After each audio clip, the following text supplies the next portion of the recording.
Welcome to Life, Death, and the Law, presented by the law firm of Beeson, Garner, and Hansen, hosted by attorneys Shawn Garner and Adam Hansen. Welcome to Life, Death, and the Law. I'm Shawn Garner, an attorney with Beeson, Garner, and Hansen. I'm in studio here with Thomas Sparks, Cody Beeson, Martin Felix, and Kylie McLeod. We got quite a crowd here today. Welcome. Good morning. Good morning. So I had an interesting experience the last week. It was Memorial Day weekend, and I wanted to hit the lake a little bit early before the crowds got out there because the river and the lake can get pretty crazy on Memorial Day. And I've got kids that I generally tow behind my boat on tubes and wakeboards and surf and whatnot. So we went out there early Friday. I would say we got there around 2 o'clock. And I pull into Senator's Wash. Senator's Wash, if you had been there 10 years ago, it used to have trees in the parking lot. It used to have painted parking lines where you would know your designated parking spots. It even had a handicap marked parking spot. Now, they stopped watering the trees. They stopped maintaining the parking lot. I think it started at COVID that they stopped doing any type of maintenance whatsoever. And so all the trees died. There's no lines where to park. So everybody's, parking cattywampus, which is my new favorite word, cattywampus. Mm-hmm. Use it. That's the word of the day. I'm going to add it to the dictionary, yeah. Cattywampus. And so it's very inefficient. And the boat ramps are breaking apart. The trees are growing over the top of the boat ramp, and they're mesquite native trees that have these thorns the size of your thumb. And so you get to back down through those. Anyway, that's not why I'm telling this story. The reason I'm telling this story is because they charge a fee to park in that lot in order to use the ramp and to park there. It's federal land. It's a national park. So you have to pay a fee there. And I pulled in. I had an annual pass. I don't check my annual pass each time I go out there. So I went out, and before I stopped my vehicle, a ranger pulls up to me and asks, "Can I see your annual pass?" Now, normally what you do is you launch your boat, you pull up, park your vehicle, put it in your windshield. They'll come over. If it's current, great. If it's not, they'll give you a ticket or a warning if they're being nice. In this case, I'm literally on the boat ramp, like turning my vehicle around on the boat ramp, so it's in a very awkward position. And ranger comes down and is like, "I got to see your pass." Haven't parked the vehicle yet. So I show him the pass, and he looks at it, and as I'm passing it over to him, I notice it's expired. He notices it's expired, and I'm like, "Oh, it's expired. I'm going to have to buy a new one." He goes, "Okay, go buy a new one at the park facility over on the Mesa." And I said, "Okay, but there's a trailer park here for the manager of this ramp, and she sells passes." And he says, "Yeah, but don't do that. Go over to the main Mesa and buy a pass." And I questioned it a couple of times. He wasn't budging. He was more insistent, and so I was like, "Okay, I'll do that. It's not worth it." So I went over, and there's this full-time facility that sells passes and makes sure that people are being compliant with the park regulations. And so I said, "Yeah, I'd like an annual pass." And the lady says, "Okay, that'll be $75. So I pull out my wallet and I go to hand her a credit card, and she laughs. She's like, You can't be serious, right?" I was like, "Well, I have a credit card. I've got Apple Pay. I've got Venmo." She's like, "No, we need your checkbook." And I'm like, "Yeah, I haven't carried a checkbook for 15 years. I don't know. It's been a long time. I haven't carried cash since, McDonald's started accepting credit cards." Yep. That was 20 years ago. So Dangerous. Yeah. And so I'm like, "Yeah, no, I don't have a checkbook." And so we're scrounging around. Anybody got cash? You can do $10 for a day or $75 a year. And I got a bunch of 2 teenagers and then 10-year-olds and 8-year-olds in my car. No, they don't have any cash. So I'm like, okay, I don't know what to do. She's like, well, if you're military, you can go over to YPG and you can use their ATM machine. And I said, yeah, I'm not military. She goes, yeah, because their ATM machine, you go down this road, you go in here, and she keeps explaining to it. And I'm like, yeah, I'm not military. Thank you for the information. I can't change that status. That status. This is not an option. And then she's like, well, you could go down to Hidden Shores. And I'm like, but you have to pay to get into Hidden Shores. She's like, yes. And then you could use your debit card. I'm like, I have a credit card. And she's like, then you could use your debit card, but you have to buy something there. And she goes to explain this. Again, an option that is not available to me that I'm trying to help her understand up front. Neither of these are options. She's like, well, you could drop your boat and you could go into town and to the Fish and Game, and you could buy the pass there. That's only an hour and a half round trip, no big deal. Right. Trying to get out on the lake early before the crazies get out there. And so I'm like, okay, communication is not bilateral at this point, right? So it's going straight over her head. Yeah. Everything that I'm saying is falling on deaf ears. And so I said, okay, I'll figure something out. Thank you. Appreciate the help. And so I get back in my van, and my buddy's out there. I can see his boat out on the lake.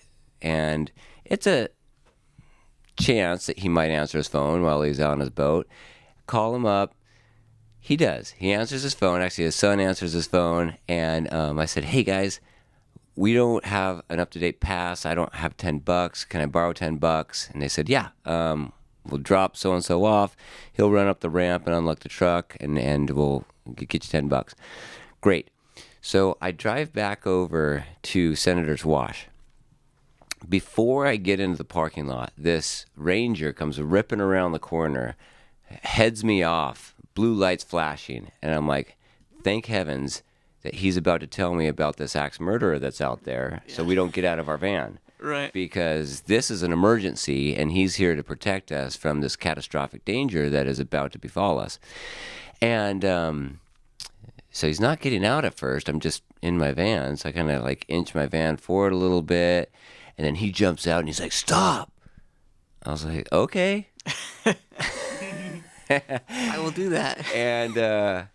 And so he doesn't pull behind my van. He like pulls in front of my van, so I can't get all the way into the parking lot. Oh, okay. We're talking about the detainment. Okay. Yes.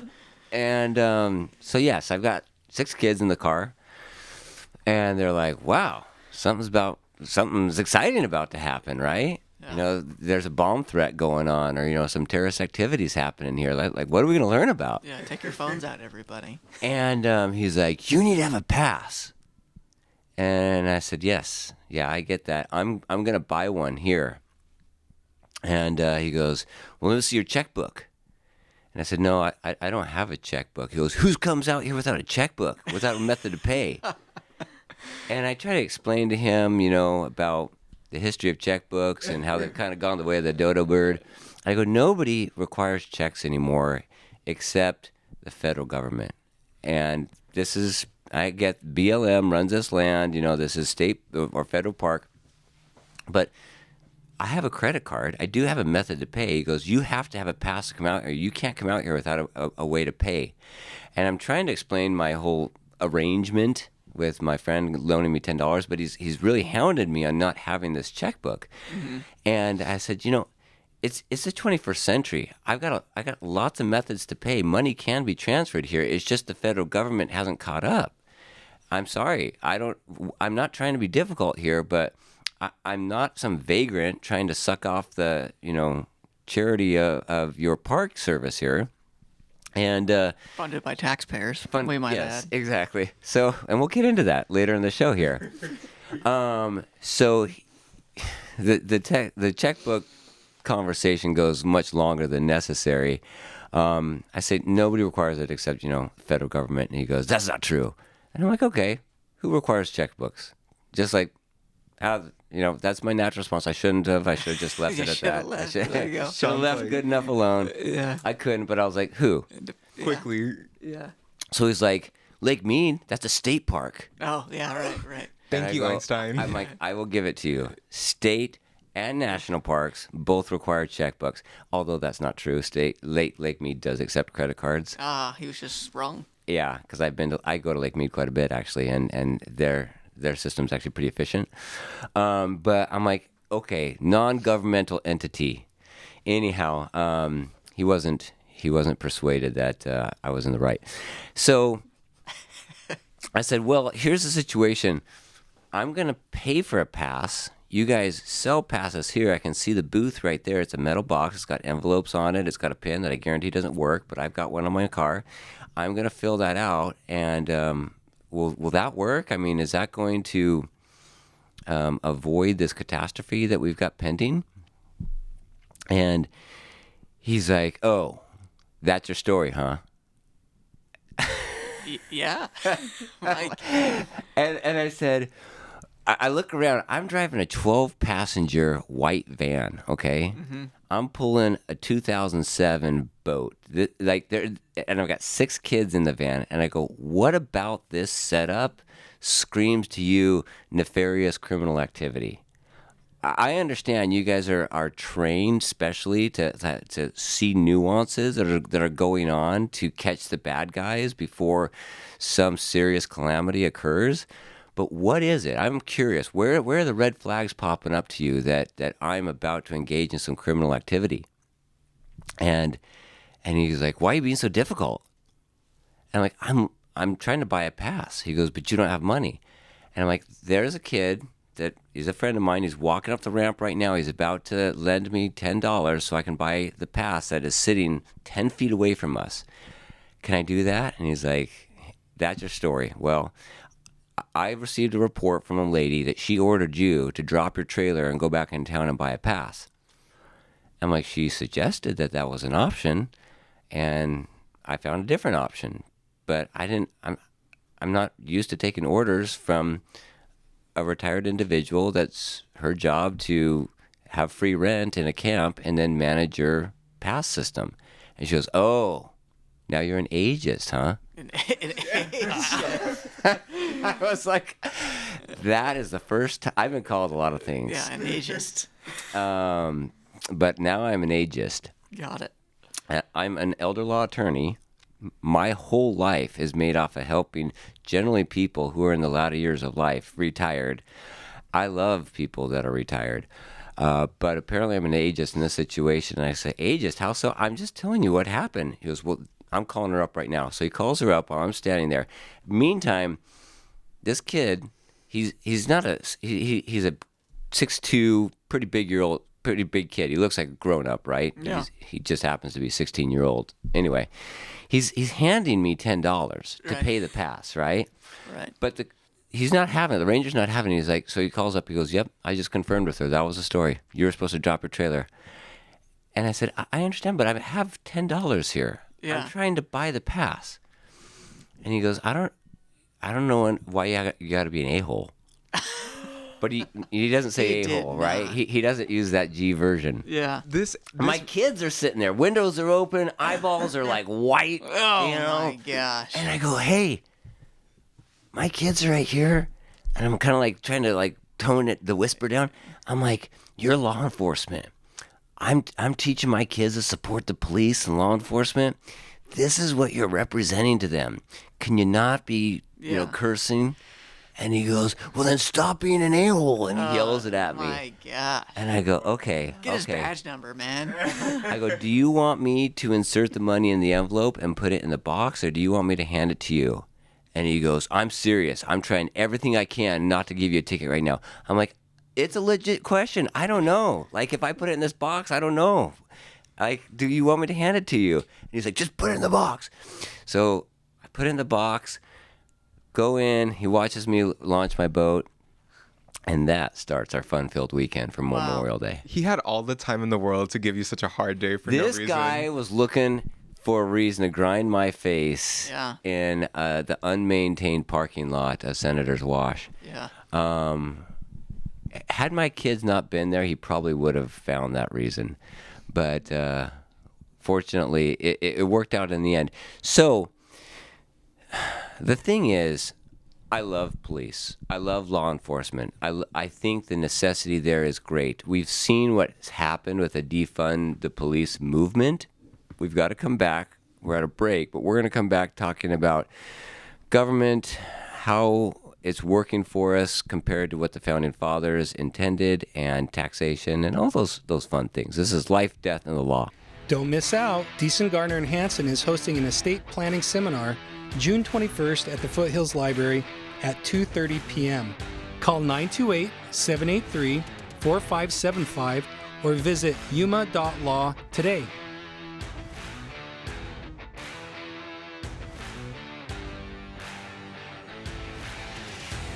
Don't miss out. Beeson, Garner, and Hansen is hosting an estate planning seminar June 21st at the Foothills Library at 2:30 p.m.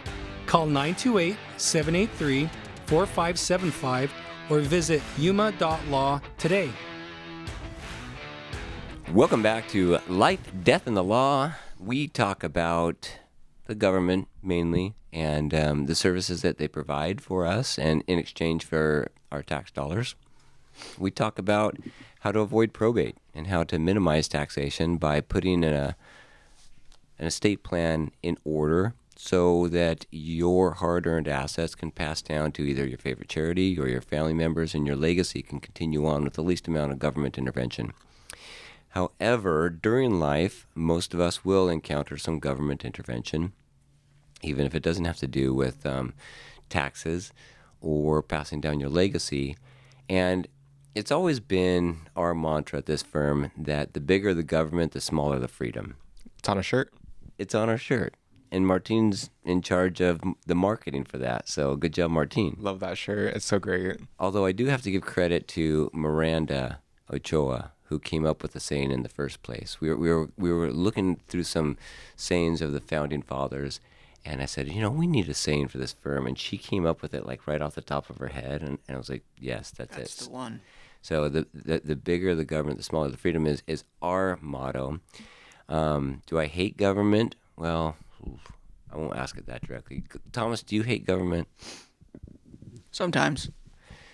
So, Kylie, do you hate government? What do you think about government in general? Kylie, you are how old? I am 21. You're 21.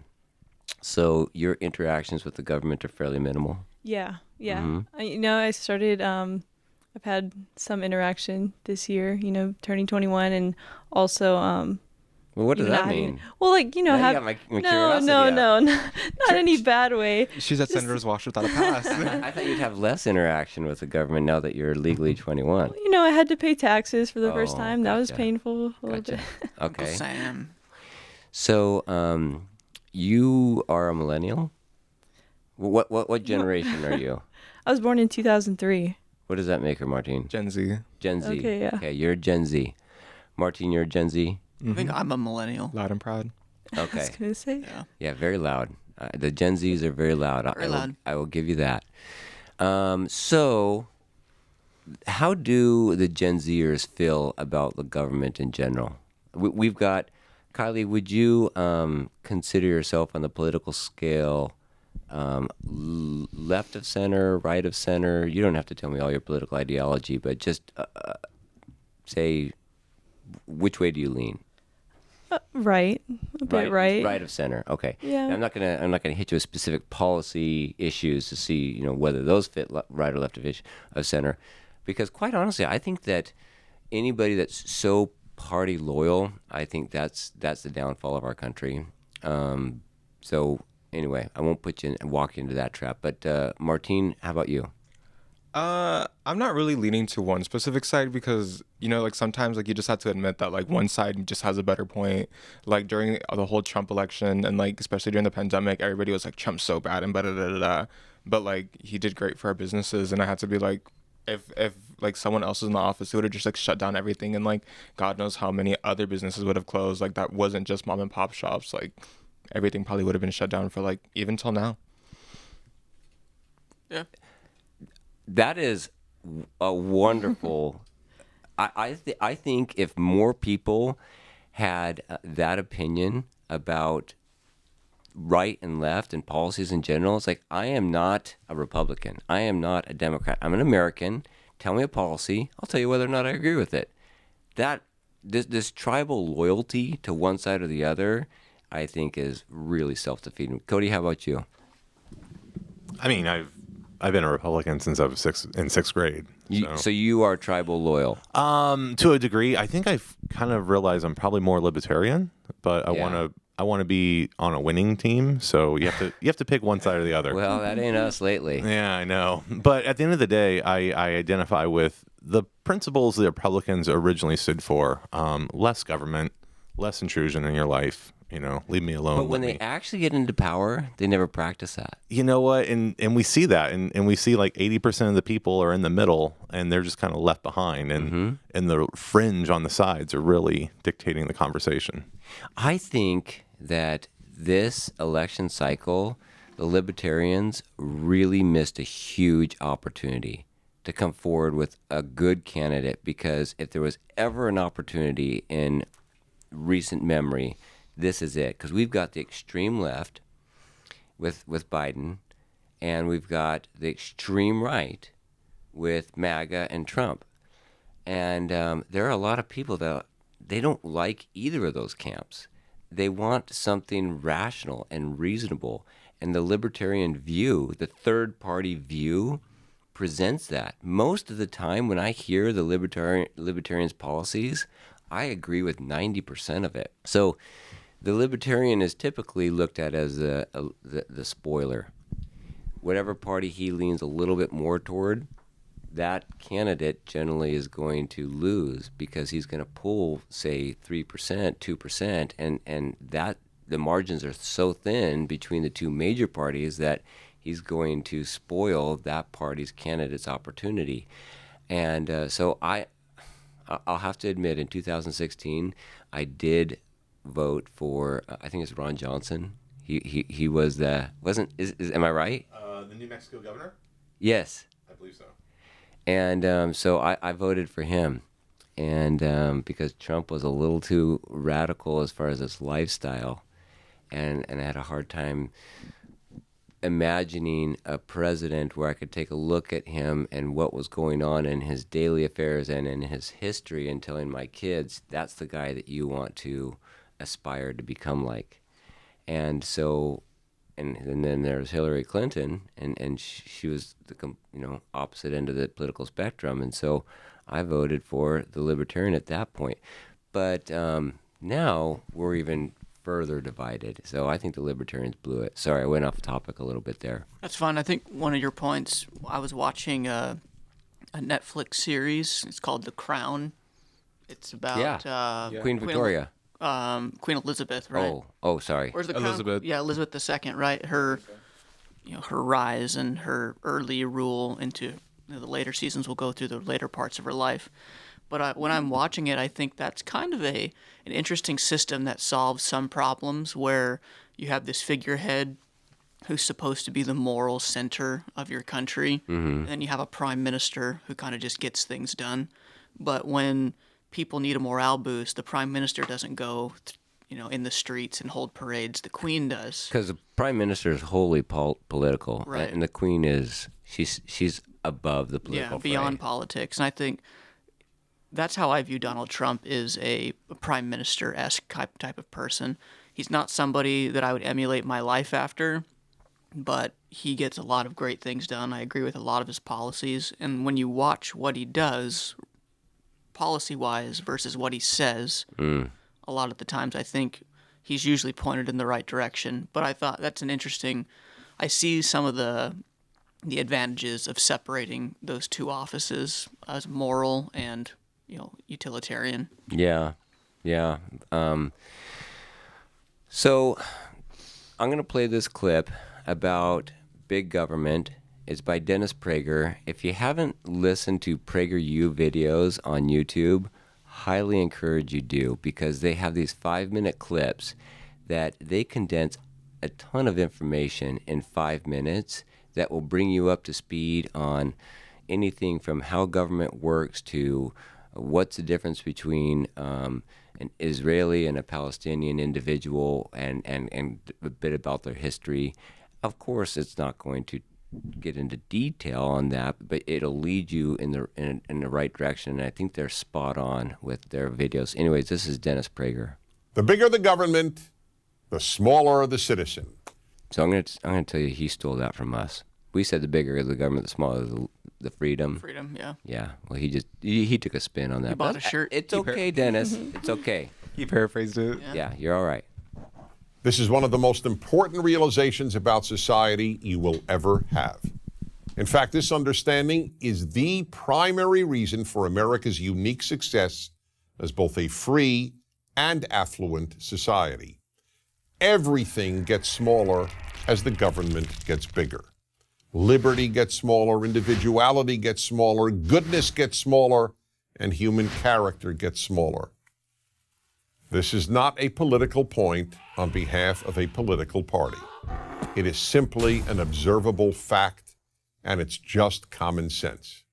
Now, no one denies that government can and must do certain things. There's plenty for government to do. It's the government that must protect us from foreign attacks. That's why we have armed forces. It's the government that must protect us from criminals within our country. That's why we have police. Likewise, fire departments and courts are obviously necessary government institutions. And yes, when all else fails, private and religious-based charities, families, friends, then too the government must be there to provide a safety net of last resort. But it must always be of last resort. When government is the first resort, the first place citizens look when they have a problem, bad things happen. As government grows, almost everything else begins to disappear. The first thing that goes when government gets bigger than it needs to be is goodness. Yes, goodness. As the state gets bigger, people simply do less good for their fellow citizens. After all, why help others when the government will do it for you? This is the reason that, as noted by the international nonprofit organization Charities Aid Foundation, and shown in study after study, Americans give more charity and volunteer more time to help others than do Europeans, not to mention just about everybody else in the world. From the beginning, Americans understood that government must be small, and therefore individuals must devote time and money to helping others, as well as non-governmental institutions of goodness. They have to be large and plentiful. Europeans, on the other hand, with their philosophy of big government, came to rely on the state to help their fellow citizens and even their own family members. The second thing that diminishes as the government grows is the character of many of its citizens. Just as taking care of others is a sign of moral character, so is taking care of oneself. Relying on others to take care of you when you are capable of taking care of yourself is just plain selfish and the very definition of irresponsible. And it gets worse. The more people come to rely on the state to take care of them, the more they begin to develop a sense of entitlement. A sense of entitlement is the belief that you do not owe others, but that others, in this case the state and your fellow citizens whose money supports the state, owe you. A sense of entitlement creates two other bad character traits: ingratitude and resentment. The more people expect to be given, the less grateful they will be for what they are given. And they get resentful when any of those entitlements are taken away. The third thing that bigger government diminishes is liberty. This should be obvious. The more government, the more rules, the less liberty. In much of Europe, for example, governments tell store owners how many hours they can keep their own stores open. That's right. In France and Germany, for example, you can't keep your own store open past a certain hour. And you can't open your store before a certain hour. And in the United States, the Federal Register was 2,620 pages long in 1936. By 2012, it contained 78,961 pages of rules and regulations. There are, however, some things big government always does increase: corruption, fraud, and theft. How could it not? Unless you think people are angels and that political power attracts angels, you know that a lot of people with almost unlimited power and with access to almost unlimited sums of money will abuse those powers. So for all these reasons, small government was the vision of the people who founded the United States of America. It is the major reason America has given more people more freedom and more opportunity to live a better life than any other country has.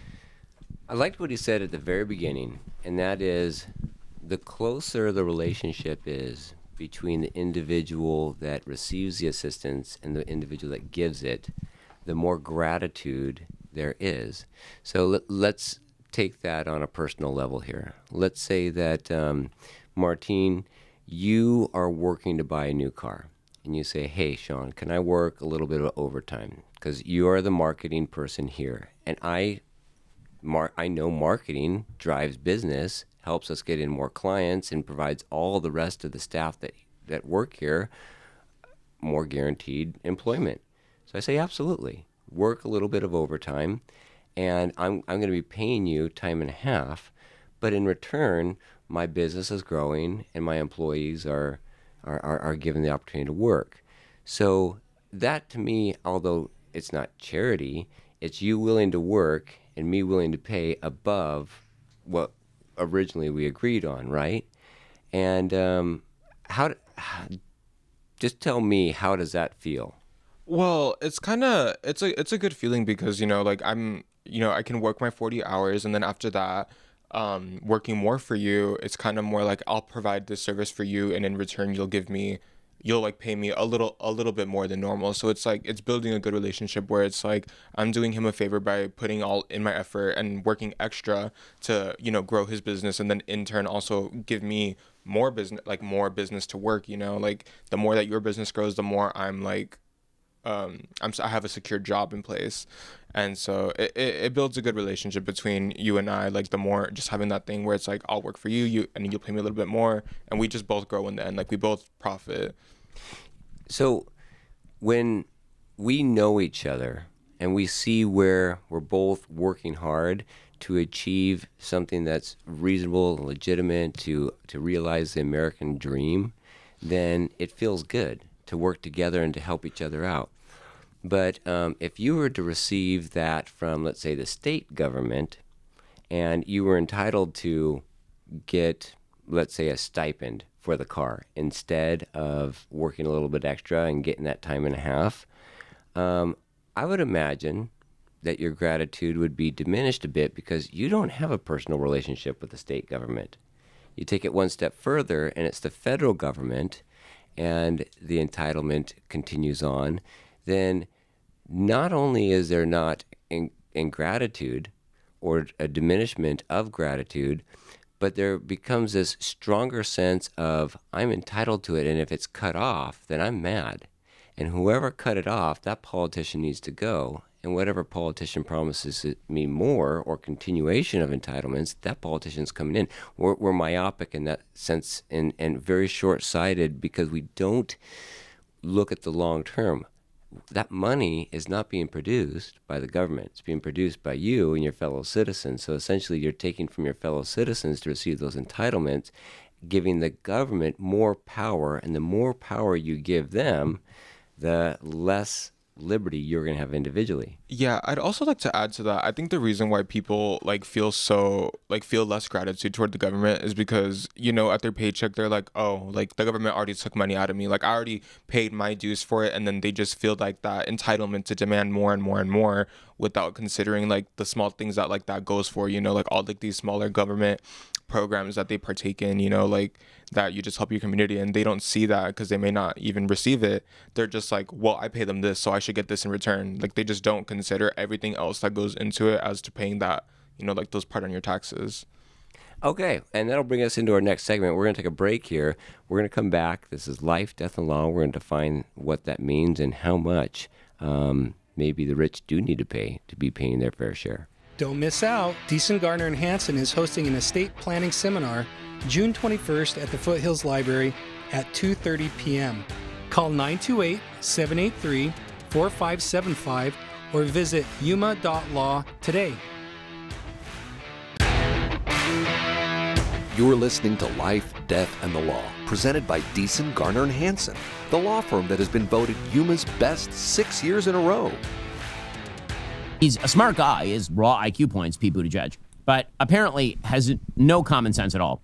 So he is face planted on Face the Nation when he is asked a simple question, which is the Biden administration has allocated literally hundreds of billions of dollars to do things like build green charging stations across the country. You guys have built like 7 of them. What happened? The Federal Highway Administration says only 7 or 8 charging stations have been produced with a $7.5 billion investment that taxpayers made back in 2021. Why isn't that happening more quickly? So the president's goal is to have 500,000 chargers up by the end of this decade. Now, in order to do a charger, it's more than just plunking a small device into the ground. There's utility work, and this is also really a new category of federal investment. But we've been working with each of the 50 states. Every one of them is getting formula dollars to do this work, engaging them in the first handful, again, by 2030, 500,000 chargers. And the very first handful of chargers are now already being physically built. Okay, so you built 7. I mean, dude, 7? Really? I mean, I understand you took a long paternity leave and all, but 7? Okay, so if you missed the name is Pete Buttigieg. He's the Secretary of Transportation. Everybody knows this guy's name. He was one of the heir apparents for president. And he's the only Secretary of Transportation that I can think of that I actually know his name off the top of my head. Can you think of anybody else's name that's the Secretary of Transportation? Nope. No. The reason why is because it's so dang terrible. Because he shows up to East Palestine when that train wreck occurred a week afterwards. And the bridges that are failing and everything that's going on, the transportation when the ships were all stuck at port and we couldn't get any supply chain moving during the COVID era. Things wouldn't work. And so we hear his name over and over again. And it's not a great thing that we know his name so well as the Secretary of Transportation. But he's averaging $1 billion per station. And that he's got the power of the federal government behind him. He's the one that makes the regulations. This is the thing that I really want to focus on. Do you know how many Tesla stations there are? No. There's 25,000 Tesla stations. 25,000, and those are created by a private company that's not taking from you and I by force, taxation, and they have to go through all the government regulation. And I'll tell you what, Joe Biden administration, and Elon Musk, they're not cozy, right? So he's not getting any favors. Pete Buttigieg gets any favor he wants when it comes to regulation, but his excuse for in 3 years getting 7 stations for $7 billion it's complicated. There's a lot of regulation. It's mind-blowing how inefficient the government could be. That example just happened recently, and I can't think of a more on-point example of how the government can take your money and waste it. So why is that? Perhaps because most people that are running the government haven't actually had to run a small business. Would you trust the people in government today? Most of the, say even the Speaker of the House. Well, that's Mike Johnson. He ran a small business. Speaker of the Senate, or the Senate President, Mitch McConnell, to run your small business. The guy has a hard time stringing a sentence together. We pick on Joe Biden a lot, but Mitch McConnell's there too, on the Republican side. And for those of us who have to actually make it work, and capitalism oftentimes is demonized as it's just a greedy method of running the economy where people own property and then they make others work to help them become richer. Capitalism, 95% of it, when you think about it, is focusing on how can I make everybody else like me and the product that I have. Because if they don't like the product that I have, and if they don't like the service and how I present it, they're not coming to me. I can't force anybody to come in and have me draft a will or a trust and get their affairs in order. I can't force them to come to my hamburger stand and buy a hamburger. I need to provide them a good tasting hamburger at a good price and that they won't get sick. I need to provide a good car that's going to be reliable, right? And that they're going to come back and it's not going to fall apart the next day. You can't force them to go to Server Burger. You can't, right. Server Burger is a great example. Why is Server Burger so darn successful? They're happy there. It seems like it. Whatever they've done with their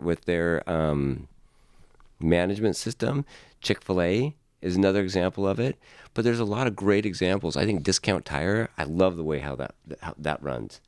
Kylie, you want to put a plug for your family? Yeah, Shawn, thank you. My family has long been successfully running 3 car shops here in Yuma, and they're Accurate Automotive and Express Auto. There's 2 Accurate Automotives in town, and then Express Auto is out in the foothills. I can honestly say from firsthand experience that my parents and grandparents pride their business on providing a quality service and product as well.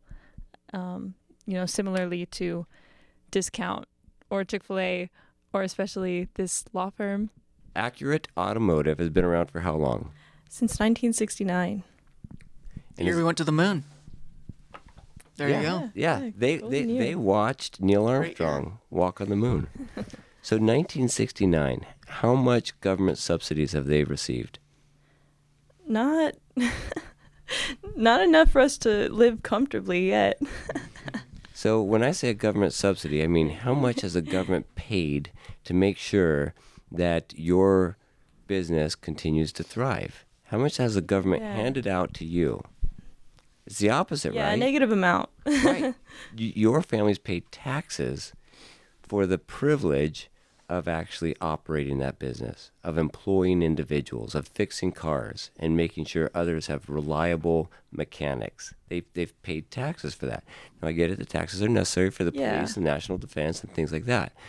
But, boy, taxing the rich, your family would be considered the rich in this category because they own capital, they control a business, and so should we tax them more and make it a punishment for their ability to put together a workforce and expertise to help our cars continue to run? Does that make sense? No, not at all. I mean, it should be the opposite. We shouldn't be punishing innovation.